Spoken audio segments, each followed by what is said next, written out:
Fala, minha turma, tudo bem? Tudo beleza? Tudo bacaninha com vocês aí, gente? Tudo bem? Chegando mais um vídeo aqui no canal, aliás, o primeiro vídeo aqui no canal desta terça-feira. Tamo junto, misturado com vocês, lógico, sempre por aqui, pelo nosso canal Cristiano Santos Radialista. Já te peço, deixa o seu like, comente no canal se você estiver gostando, compartilhe aí com seus amigos, o sininho de notificações para que você receba aí a notificação de todos os nossos vídeos que postarmos aqui no nosso canal Cristiano Santos Radialista. Combinado? Depois aí da nossa vinheta eu volto trazendo aí notícias. Rapaz, o bicho tá pegando lá no Flamengo, né, gente? O treinamento aí do Flamengo, as coisas, o torcedor organizado do Flamengo, meus amigos, tá dando uma pressão danada lá no elenco rubro-negro. Vai falar também aí sobre esse momento ruim do Flamengo. Ronaldo, falando em pressão, Ronaldo tá sofrendo uma pressão danada no Cruzeiro, porque o Cruzeiro se classificou aí no Campeonato Mineiro graças à combinação de resultados, né? E o torcedor do Cruzeiro tá muito assustado mesmo, com medo do Cruzeiro voltar para a segunda divisão do Campeonato Brasileiro. E pede e pressiona Ronaldo aí por reforços. Já a gente fala sobre isso. Vamos falar também de Copa do Brasil. A segunda fase já começa nesta terça-feira e a gente vai trazer os jogos para você. Jogos que começam vão acontecer amanhã e também na quinta-feira, mas os jogos de hoje a gente passa para vocês daqui a pouquinho, logo após a nossa vinheta. Beleza? Fique por aí, quando eu voltar a gente traz essas informações para vocês.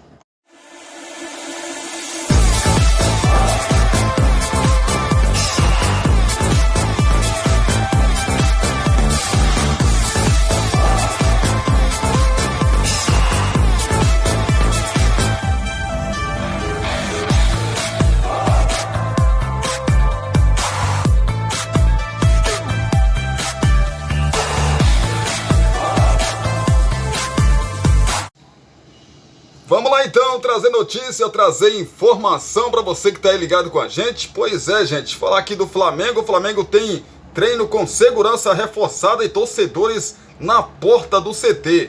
O Flamengo está realizando nessa terça-feira, na manhã dessa terça-feira, seu último treino antes do Fla-Flu desta quarta-feira, ou seja, de amanhã. A segurança foi reforçada na porta do Ninho do Urubu para evitar aí protestos da torcida por conta dos recentes maus resultados, né? Cerca de 30 torcedores compareceram até a entrada do CT, mas não houve aí incidente registrado. Havia mais policiais e seguranças que torcedores. O zagueiro Léo Pereira, por exemplo, chegou a parar seu carro, abriu a janela e conversou com os rubro-negros, que cobravam mais empenho do time. Pois é, rapaz, o Flamengo perdeu para o Vasco no último domingo e na terça-feira anterior, né, havia ficado aí com o vice da Recopa ao perder nos pênaltis no Maracanã para o Deportivo Del Valle. Nesta quarta-feira, a equipe faz o clássico contra o Fluminense no Maracanã às 21h10 no horário de Brasília. Se empatar, o Flamengo termina em primeiro lugar aí, na fase de classificação, né, e conquista o simbólico título da Taça Guanabara. Os 4 primeiros avançam para as semifinais do Carioca. O técnico Vitor Pereira tem problemas aí para o jogo. Já a gente vai falar sobre esses problemas aqui do time do Flamengo, mas como vocês já perceberam aí na matéria, né, o time do Flamengo, deixa eu falar aqui dos problemas aqui do Flamengo, mas essa pressão é normal, gente. Time grande é assim, quando tá bem, o torcedor tá apoiando, tá aquela coisa, né, mais linda do mundo. Começou os resultados não acontecer, ainda mais com o investimento que o Flamengo tem, é normal. Claro que a gente não apoia e nem vai apoiar mesmo a violência. Cobrar, beleza, tem que cobrar mesmo. Olha o elenco do Flamengo, olha quanto esses caras ganham, então tem que cobrar mesmo. Agora a violência não, né, gente? E os problemas do Flamengo parece que não param, né, rapaz? Thiago Maia e Davi Luiz têm lesões confirmadas e preocupa aí preocupam, na verdade, a equipe do Flamengo. A derrota para o Vasco que deixou aí uma dor de cabeça para o Flamengo. O saldo é de mais 2 desfalques. Thiago Maia sofreu um entorse no tornozelo esquerdo e Davi Luiz sofreu um trauma no joelho direito. Ambos já iniciaram aí o tratamento. O lance de Thiago Maia aconteceu no fim do primeiro tempo. O volante foi atendido e aguentou jogar ainda os minutos finais da etapa aí inicial. No intervalo, foi substituído pelo atacante Everton Cebolinha. O jogador deixou aí o Maracanã, né, com o pé imobilizado. Após a reavaliação aí ontem, na segunda-feira, a entorse foi diagnosticada e não é considerada leve. A tendência é que o volante não atue contra o Fluminense. Já o Davi Luiz teve aí um choque com o Pedro Raul e foi substituído por Pablo ainda aos 35 minutos do segundo tempo. O zagueiro deixou o Maracanã também mancando. A tendência é que também não jogue contra o Fluminense. 2 jogadores importantíssimos aí, né, principalmente para um clássico como contra o Fluminense, né? Além desses 2 nomes, Pedro é outro jogador que preocupa. Em recuperação de dores no adutor aí da coxa esquerda, o atacante ainda não tem presença confirmada no clássico de amanhã. Flamengo e Fluminense se enfrentam então às 21h10, né, no horário de Brasília, no Maracanã, pela última rodada aí da fase de classificação do Cariocão, chamada Taça Guanabara, né? O jogo vale o título da Taça Guanabara aí, primeiro turno do Campeonato Estadual do Rio de Janeiro. Ainda sobre o Mengão, rapaz, sobre o Flamengo, né? O Flamengo que tenta a contratação é de Matheus Uribe. A coisa tá complicada, a coisa tá difícil, o Flamengo tá no mercado aí para trazer jogadores, trazer peças, né? Para o Vitor Pereira, que assim, ele tá pedindo contratação, o Flamengo tá correndo atrás. Pois é. Eu, sinceramente, não sei quem é Matheus Uribe. E olha que vocês sabem que eu tô nesse negocinho aqui já tem um bocado de tempo. Eu não conheço esse Matheus Uribe. Mas vamos lá. Determinado a dar um volante a Vitor Pereira, o Flamengo tenta a contratação do colombiano Matheus Uribe, de 31 anos. Do Porto, né? Lógico, de Portugal. O vínculo de Uribe com a equipe portuguesa vence em 30 de junho. E o jogador já pode assinar um pré-contrato com outro clube. De 1,80 m e destro, Uribe se profissionalizou em 2011 no Deportivo Espanhol da Argentina. Depois defendeu os colombianos Envigado, Tolima e Atlético Nacional. Transferiu-se para o América do México na sequência. Chegou ao Porto em 2019 por 9,5 milhões de euros, cerca de 52 milhões de reais na cotação atual. Soma 162 jogos e 13 gols pela equipe portuguesa, segundo o site O Gol. De acordo aí com o mesmo site, tem 43 jogos e 5 gols pela seleção colombiana. Além de titular na equipe do Porto, o colombiano é visto como peça importante do time em uma liderança dentro de campo. Na atual temporada, ele disputou 37 partidas e marcou 3 gols. Pois é, meus amigos, eu repito para vocês, não conheço o jogador, sei quem é, sinceramente, não posso nem dar uma opinião aqui sobre o jogador, não, grande contratação do Flamengo, etc e tal, não posso fazer isso porque não conheço o jogador. Se realmente o Flamengo vier a contratar, aí, né, aí a gente tem que esperar ele jogar, eu principalmente tenho que esperar ele jogar, atuar aí para que eu possa ter, né, ter uma opinião sobre o jogador, porque sinceramente não conheço esse Uribe. Vamos falar de Copa do Brasil, a segunda fase começa nesta terça-feira com um jogo. Vamos ver aqui os duelos, né, rapaz? Os duelos, a segunda fase da Copa do Brasil começa nesta terça-feira com confronto entre Brasil de Pelotas e Ponte Preta. O duelo inaugural aí da nova etapa da competição está marcado para as 20 horas, ou seja, às 8 horas da noite, no estádio Bento Freitas, em Pelotas, no Rio Grande do Sul. Além dessa partida, são mais 19 jogos, sendo outros 6, né, nesta semana e 13 na próxima semana. Assim como foi na primeira fase, a definição é em um jogo, mas desta vez sem a vantagem aí do empate para o visitante. Em caso de igualdade aí no tempo normal, a vaga será decidida nos pênaltis. O mando foi sorteado previamente. premiação aí da disputa, né? As disputas da segunda fase da Copa do Brasil valem 2,1 milhões a quem avançar. A premiação, a partir de agora, né, é padronizada para todos os clubes, independentemente do grupo o qual pertence.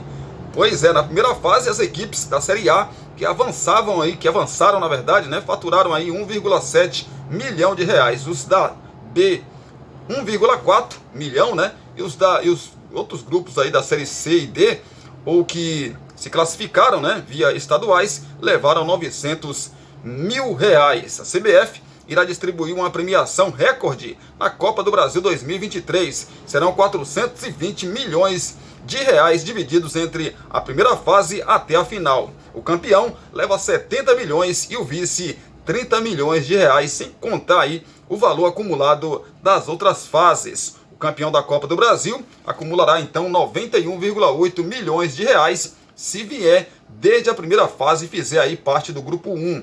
91,35 milhões de reais se fizer parte do grupo aí 2, ou 90,35 milhões de reais se fizer parte aí do grupo 3. Se o campeão for uma das 12 equipes, né, iniciarão a partir da terceira fase. O prêmio acumulado aí, em caso de título, será de 88,7 milhões de reais. A partir da terceira fase entram aí Flamengo, Palmeiras, Internacional, Fluminense, Corinthians, Atlético Paranaense, Atlético Mineiro e Fortaleza, classificados pela Libertadores. São Paulo, nono colocado no último Brasileirão, Cruzeiro, campeão da Série B, Sport, vice-campeão da Copa do Nordeste e Paysandu, campeão da Copa Verde.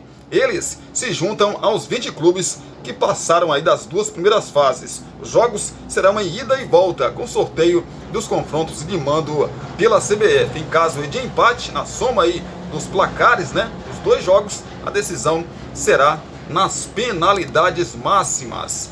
Copa do Brasil, a segunda fase que já começa nesta terça-feira. Amanhã também, né, já começa aí para os brasileiros. Amanhã o Atlético Mineiro joga pela Libertadores da América, né?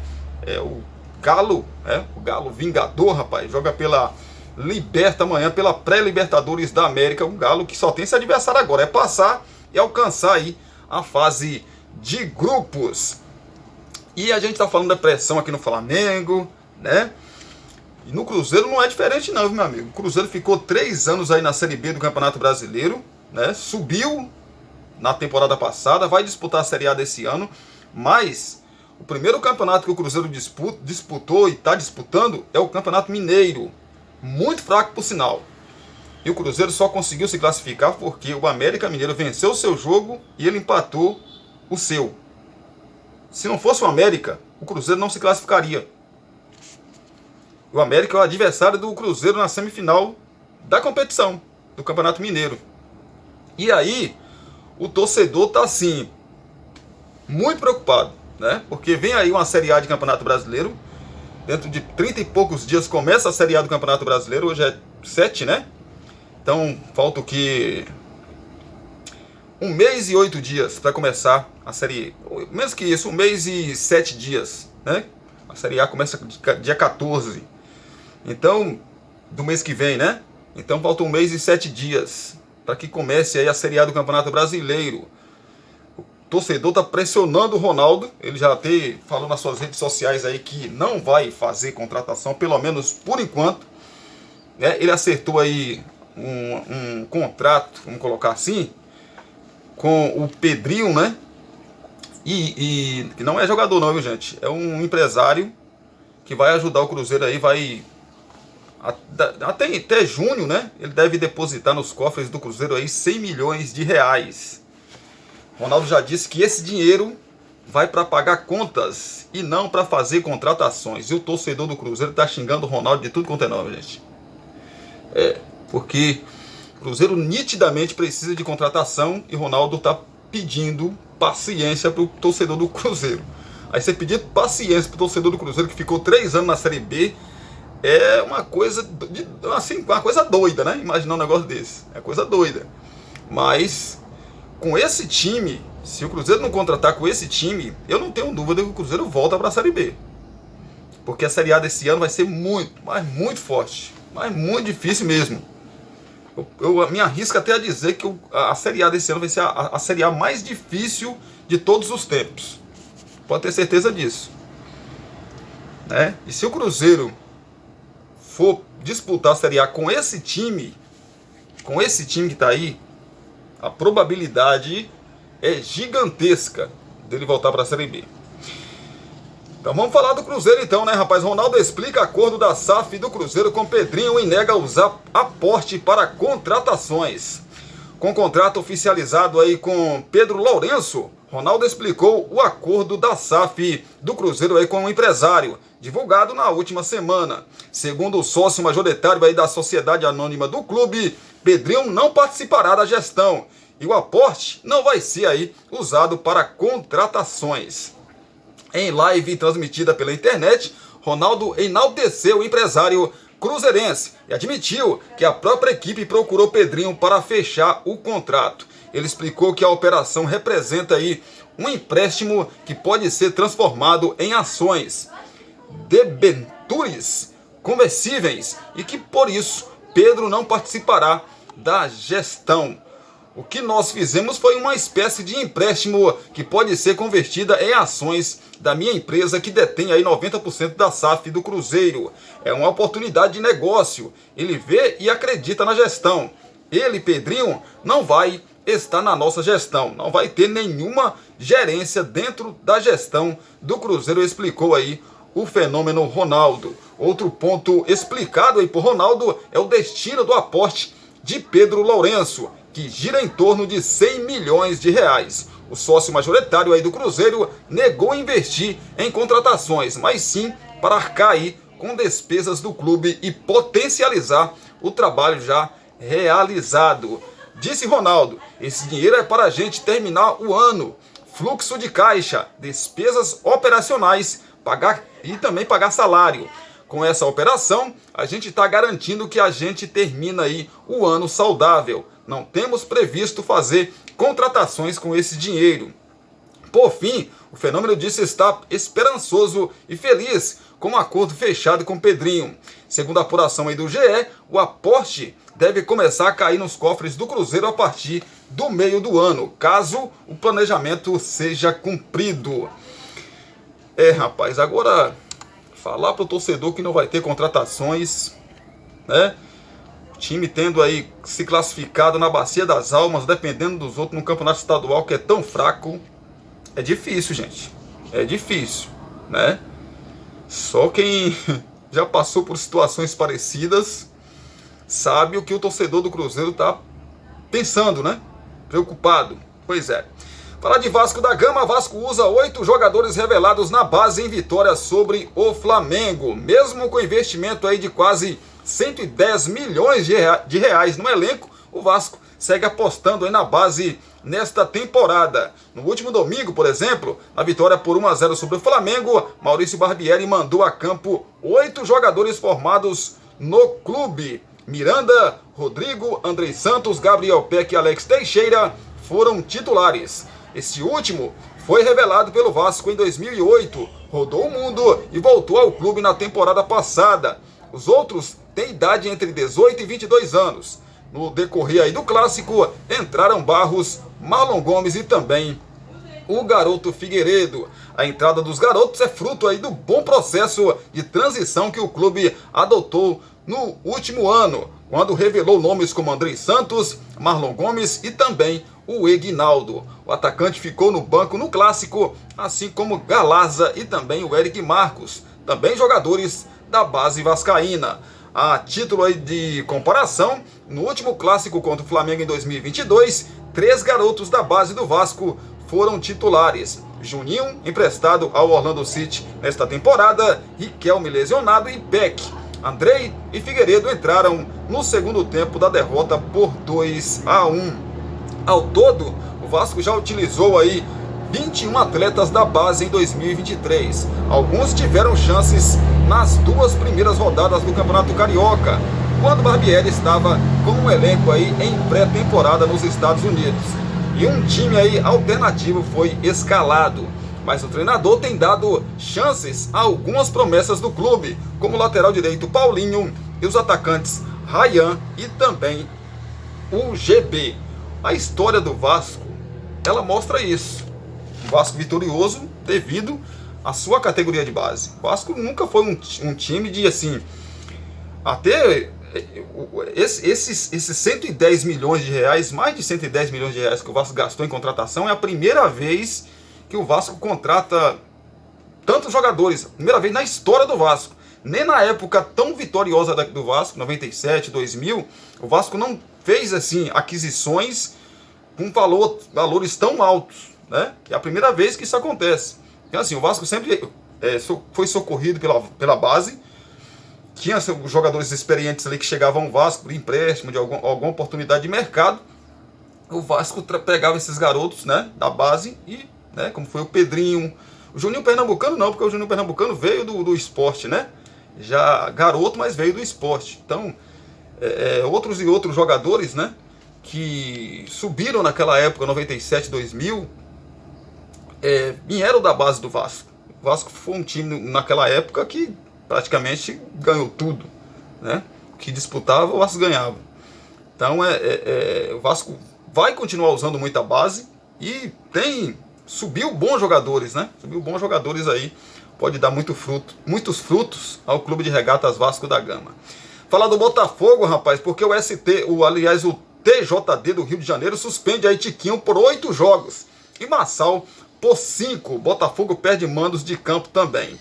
Pois é, o lateral esquerdo Marçal e o atacante Tiquinho Soares vão desfalcar o Botafogo nos próximos jogos do Carioca. A 5ª Comissão Disciplinar do Tribunal de Justiça Desportiva do Rio, TJD, RJ, condenou o atacante com 8 jogos de suspensão e o lateral aí com 5 partidas em julgamento realizado na tarde da última segunda-feira, ou seja, ontem. Ambos já cumpriram aí uma partida fora e a punição abrange aí apenas jogos do estadual. Pois é, rapaz, a sessão julgou incidentes ocorridos no clássico entre Botafogo e Flamengo na 9ª rodada do Carioca no estádio Mané Garrincha. Meu amigo, o Botafogo que não tá bem das pernas, né? Ainda com tantos desfalques, aí complica. Ainda mais o Tiquinho Soares, que é um cara que faz a diferença no Botafogo, né? O Botafogo foi punido por problemas relacionados à partida. O clube perdeu 2 mandos de campo e recebeu aí multa de 30 mil reais. O zagueiro Carly também recebeu um jogo de suspensão já cumprido diante do Resende. Os advogados do clube, ao fim aí da audiência, afirmaram que irão recorrer das punições no pleno do TJD-RJ, que é a última instância da justiça desportiva aí do Carioca, né, do Campeonato Carioca. E vocês têm alguma dúvida que ele vai conseguir reduzir esse número aí? Lógico que vai conseguir reduzir sim esse número aí, né? Uma notícia triste que chegou ontem, né, rapaz, à noite, foi a contusão, a confirmação, na verdade, né, da contusão gravíssima do Neymar. Neymar passará por cirurgia no tornozelo e ficará até 4 meses afastado dos gramados. O atacante Neymar passará por cirurgia para reparação dos ligamentos do tornozelo direito, depois de sofrer aí mais uma lesão no local no mês passado. O PSG informou através de nota oficial na última segunda-feira que o procedimento será realizado em Doha nos próximos dias e que o jogador deve ficar de fora aí dos gramados por até 4 meses, ou seja, a temporada europeia, né, termina em junho. E aí, o Neymar não atua mais na temporada 2022-2023. Aí, né, infelizmente, Neymar vem sofrendo com muitas contusões, né, gente? Muitas contusões. Desta forma, caso o prazo aí se confirme, Neymar não deve atuar mais na atual temporada que se encerrará em junho. Ele vinha se recuperando de uma lesão sofrida diante do Lille no dia 19 de fevereiro através aí de tratamento conservador. Mas os médicos aí do clube optaram pela intervenção cirúrgica devido ao histórico recente do jogador de 31 anos.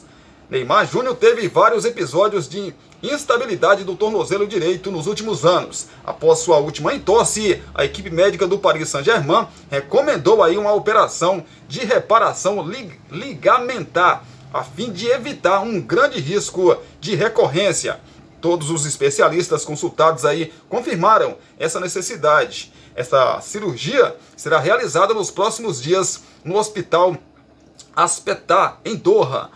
Espera-se um período de 3 a 4 meses para seu retorno aos treinos coletivos, diz a nota oficial do clube francês. As últimas notícias sobre a recuperação vieram aí na sexta-feira, quando o técnico Christophe informou que o brasileiro estaria fora pelo menos dos 2 próximos jogos aí do PSG, né? Incluindo o duelo decisivo contra o Bayern de Munique na quarta-feira aí pela Champions. Minutos depois, o médico da seleção brasileira, Rodrigo Lasmar, explicou que Neymar não foi convocado para o amistoso contra o Marrocos no dia 25 de março por uma questão clínica. Pois é, rapaz. Difícil, né? Difícil demais aí essa situação do Neymar. Um garoto que é muito criticado, né? Garoto não, já tem 31 anos, não é garoto mais, mas mesmo assim é lamentável, né? Lamentável porque, sem dúvida nenhuma, hoje o Neymar ele é o grande jogador da seleção, o principal jogador da seleção brasileira hoje, né? E eu tenho uma impressão que Neymar não vai esticar muito essa carreira dele, não. Na seleção, principalmente. Eu tenho a impressão que logo o Neymar vai aí anunciar aposentadoria. Porque o Neymar vem se machucando muito. Machucando muito. E assim, não só machucar, não é porque machucar todo jogador machuca, né? Mas ele se machuca gravemente. Mais uma vez ele vai fazer cirurgia. Vai ficar um tempão fora, são mais de 4 meses. Fala 4 meses, mas, né? 4 meses para ele começar a voltar ao campo. Aqui ele pegar ritmo, confiança, né? Mais de 5 meses aí para o Neymar voltar. Mas boa sorte para o Ney, né? Que ele consiga se recuperar aí, que saia tudo bem nessa cirurgia também. Gente, é isso. Obrigado aí pelo carinho, obrigado pela sua companhia. A gente volta a qualquer momento com mais um vídeo aqui no canal Cristiano Santos, radialista, para vocês, tá bom? Beijo no coração, abraço para vocês também. Até a próxima, se Deus quiser. Valeu, gente!